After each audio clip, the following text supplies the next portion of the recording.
Assalamualaikum warahmatullahi wabarakatuh. Perkenalkan, nama saya Nur Ariska, NIM 2002-22165, Program Studi Administrasi Publik Reguler 4. Di sini saya akan memaparkan materi dengan tema analisa dan evaluasi perencanaan daerah. Yang pertama yaitu pengertian evaluasi dalam perencanaan, yaitu menguraikan strategi mengenai cara mendapatkan dan menganalisis data yang akan membantu meningkatkan aktivitas dari suatu evaluasi program pendidikan. Kemudian, selanjutnya pengertian evaluasi pembangunan.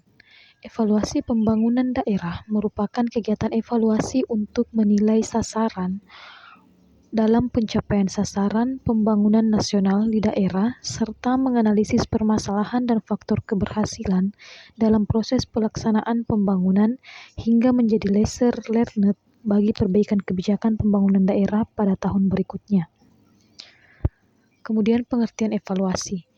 Evaluasi ialah suatu proses untuk menyediakan informasi tentang sejauh mana suatu kegiatan tertentu telah dicapai, bagaimana perbedaan pencapaian itu dengan suatu standar tertentu untuk mengetahui apakah ada selisih di antara keduanya, serta bagaimana manfaat yang telah dikerjakan itu bila dibandingkan dengan harapan-harapan yang ingin diperoleh.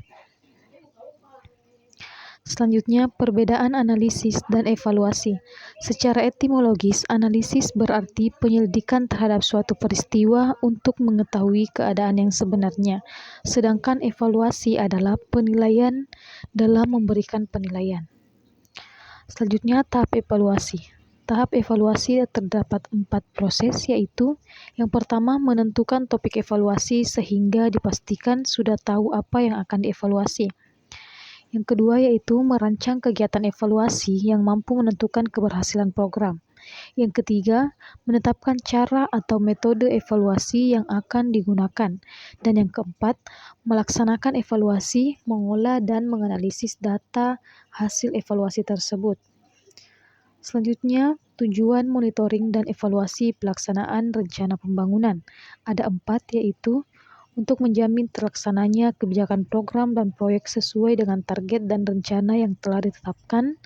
Kemudian ada umpan balik terhadap kebijakan program dan proyek untuk diteruskan, dilanjutkan dengan perbaikan atau dihentikan.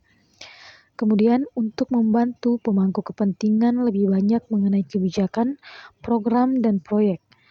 Kemudian yang keempat yaitu agar kebijakan program dan proyek mampu mempertanggungjawabkan penggunaan dana publis. Selanjutnya, pentingnya pembangunan daerah. Pentingnya pembangunan daerah merupakan fungsi yang sangat penting dan strategis karena dengan perencanaan kita bisa melihat daerah akan dibawa kemana dengan tetap mempertimbangkan potensi dan sumber daya yang dimiliki.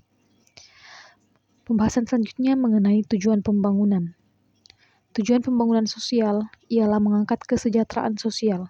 Kesejahteraan sosial yang berkonotasi pada suatu kondisi sosial, di mana masalah-masalah sosial diatur, kebutuhan sosial terpenuhi, dan terciptanya kesempatan sosial.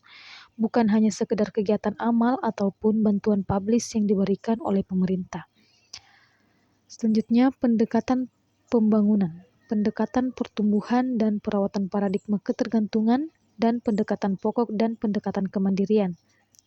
Selanjutnya, tahap perencanaan ada 2, yaitu pertama penyusunan rencana yang terdiri dari 4 poin, yaitu rancangan rencana pembangunan daerah ataupun nasional, perencanaan rencana kerja DEP, lembaga atau SKPD, musyawarah perencanaan pembangunan, dan rancangan akhir rencana pembangunan.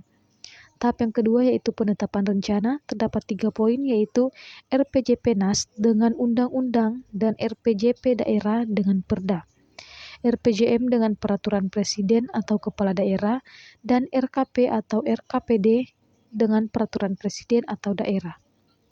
Sekian dan terima kasih. Assalamualaikum warahmatullahi wabarakatuh.